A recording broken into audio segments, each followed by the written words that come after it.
Yeah, we're gonna go over kind of one of the ways that I set up leg locks. Leg locks are a lot differently than a lot of people.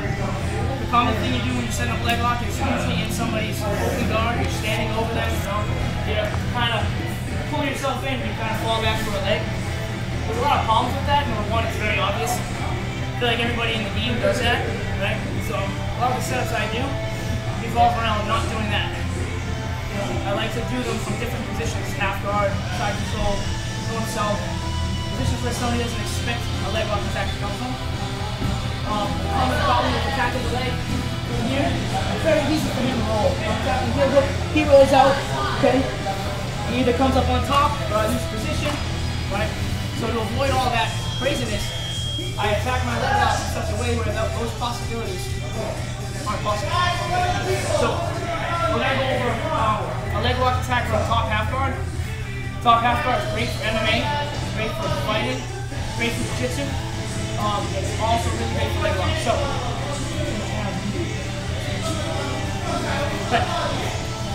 guys, first things first, the way I like to control the top half guard, to set up my leg locks, I'm not going to control this guy up here, right? Because I need to be down by his hips, right? So I can attack his leg.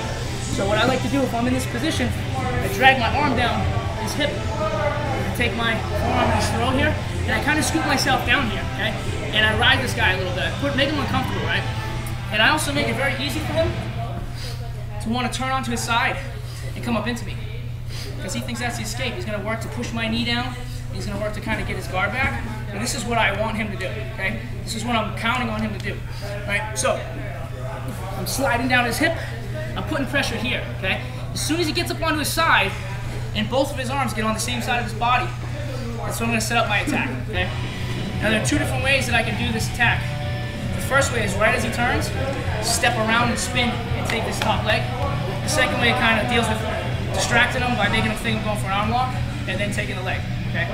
So on this first one, okay, I allow him to turn up into me, and as soon as he turns up into me, I'm literally going to take a big step over him here, right? I'm going to shut my knee down. My other leg that's on my knee is going to replace, and I'm now going to have this knee popped up. Okay, so show you guys one more time. I just do a little switcheroo with my legs. Okay, so I step around, one, I switch knees, and at the same time, I catch this guy's leg. If I don't catch his leg, I could lose it. So as soon as this knee touches the ground, same time I'm going to hook under his leg. Okay, so a little bit faster. That's what it looks like.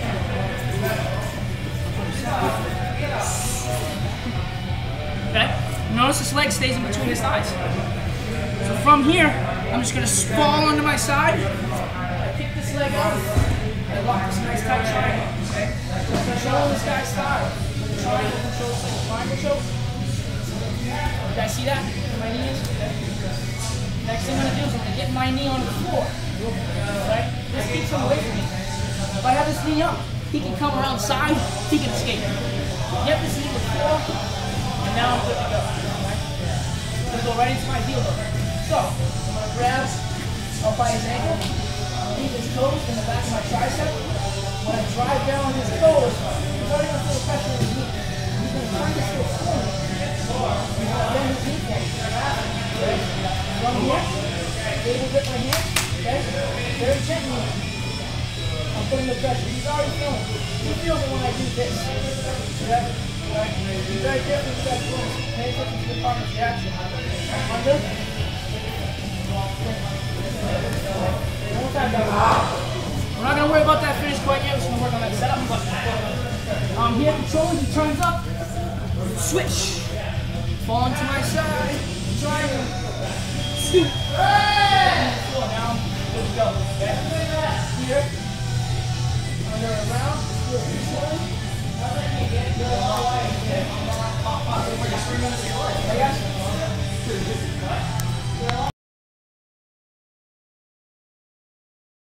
don't always need this, but sometimes if the guy knows what I'm doing, I want to disguise my intentions a little bit.